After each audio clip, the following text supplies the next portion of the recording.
ba yan, Derek Bebe, makikita mo siya. Ako po si Marimar. Sinasama ko po yung mga kaibigan ko, tapos nanghingi ng kain kasi po, nagugutom na po ako. Kasi alam ko pong wala pong pagkain ng mama ko at papa ko. Naawa po ako sa kapatid ko kasi po iyak lang iyak, walang pagkain. Saan si Pacquiao?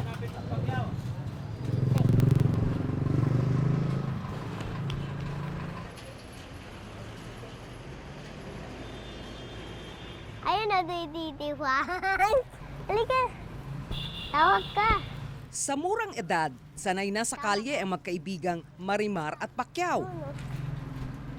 Sama ka, bilis. Dumididi ka pa pala? Ba yun? Laki-laki mo na. Huwag ka na dumidi. Kanina ka pa nga kinahanap namin eh. Wala ka eh. Huwag ka tumakbo! Toinkin, toinkin, toinki, toinki, toinki, toinki, toinki, toinki, toinki. Parang malawak na playground ang lansangan para sa kanila. Sa Delpan at Binondo sa Maynila, nanghihingi sila ng kanin sa mga karinderya. Minsan pumupunta kami sa mga tulay, may nakita kami kainan. Humingi kami ng kanin. Binondo, tapos Santo Cristo, simbahan, 7-Eleven, doon sa may kabila. Tapos pagkatapos ako binigyan ng kanin, diretso uwi na ako, tigisa-isa kami. Minsan, nalilipasan din ng gutom si Marimar. Walang pakain-kain? May gawa ko ng paraan sa kung gano'n nagugutom na ako Wala akong pagkain. Naggawa ko ng paraan. Parang lang ako nagdarna. Tapos nagkaroon na ako ng pagkain. Sino nagbigay sa'yo?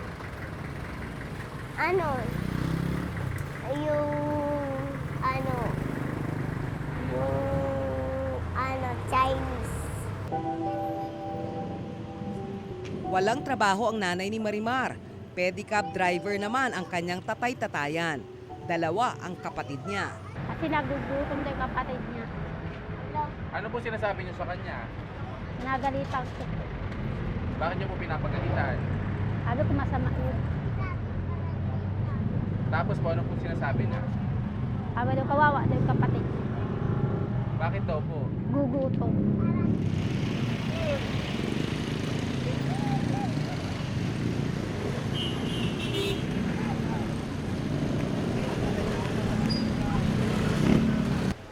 Kakain ka o kakain?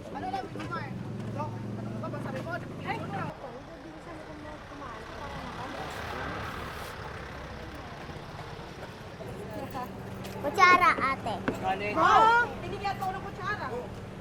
Tignan mo, be. Toing, toing. Di mo pa dinurog. Tapos na sa sibahan yun. Yun na lang. Pasado 1:00 na nananghalian ang 2. Ilang kanin mo? Sabi ko, ate, pengi kanin. Tapos binibigyan nila ako sa nanay mo. Sabi ko sa kanila, nandun po sa bahay kasi po naawa po ako, kaya po ako humihingi ng kanin sa inyo kasi po naawa po ako sa mga kapatid ko. Sa isang linggo po 3 bisis po ata, paghapon po siya. Tapos yung binibigyan po namin siya, binabalo, tapos dinadala po sa kanila. Kaliwa ka, tapos may makikita ko doon kainan.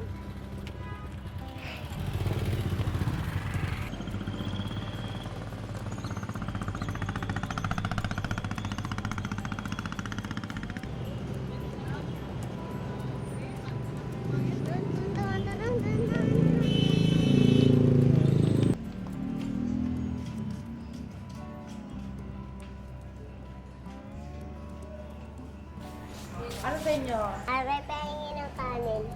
Nagugutom ba kayo? Opo.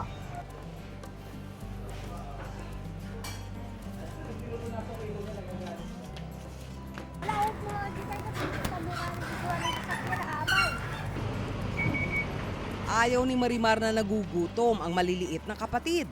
Sabi ko, ba't kayo umiiyak kapatid ko? Sabi ko gano'n. Siguro nagugutom yung kapatid ko. Sabi ko gano'n. Ma, sabi ko, ma, akin na nga yung pera ko. Bibili ako ng kanin para makakain si Tutoy. Kawawa naman, nagugutom, umiiyak.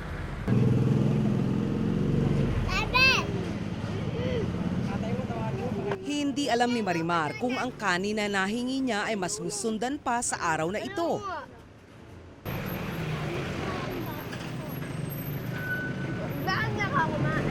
Kabilang sina Marimar sa mahigit 1.2 milyong pamilyang Pilipino na walang sapat na kita para sa pagkain, ayon sa National Statistical Coordination Board o NSCB noong 2012. Ang nasasayang na kanin, pwede pa sanang busugin ang mga kumakalam na sikmura.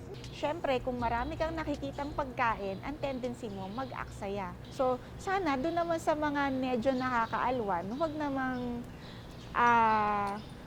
kumbaga, maging maayos din yung kanilang pagkonsumo ng pagkain. Halimbawa, may mga natitira, pwede namang ibigay na pagkain sa community, di ba? Kesa itatapon.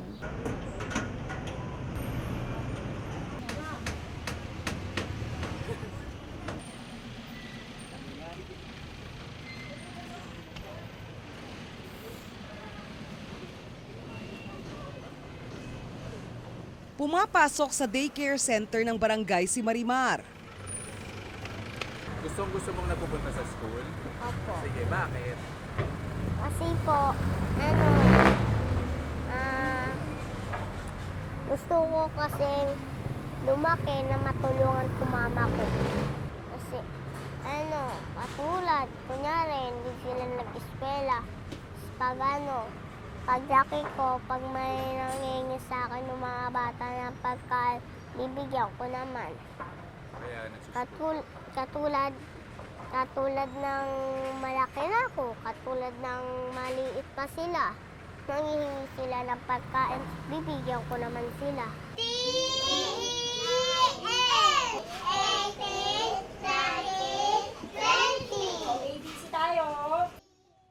Minsan ay pumapasok si Marimar na walang laman ng tiyan. Pag wala akong baon, tinitiis ko lang. Pag may baon na ako, hindi ko muna binibili.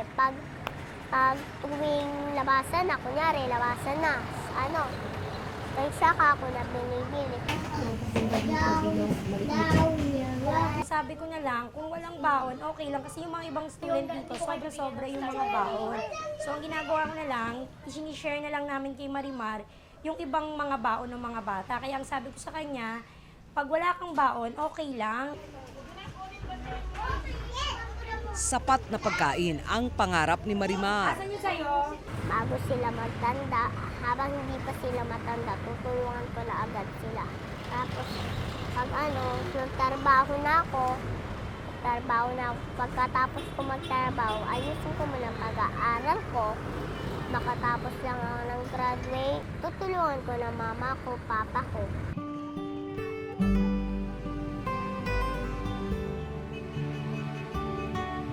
Sa mga gaya ni Marimar na palaging nalilipasan ng gutom, mahalaga ang bawat butil ng kanin. Kasi po, kaya dapat pinag-aaksaya na pagkain. Kasi po, binibigyan lang nga po sila ng pagkain, pinasayang lang po nila. Huwag naman po sila ganun. Kasi po, sabi ko sa mga kaibigan ko, Taka, huwag ka mag-asaya na to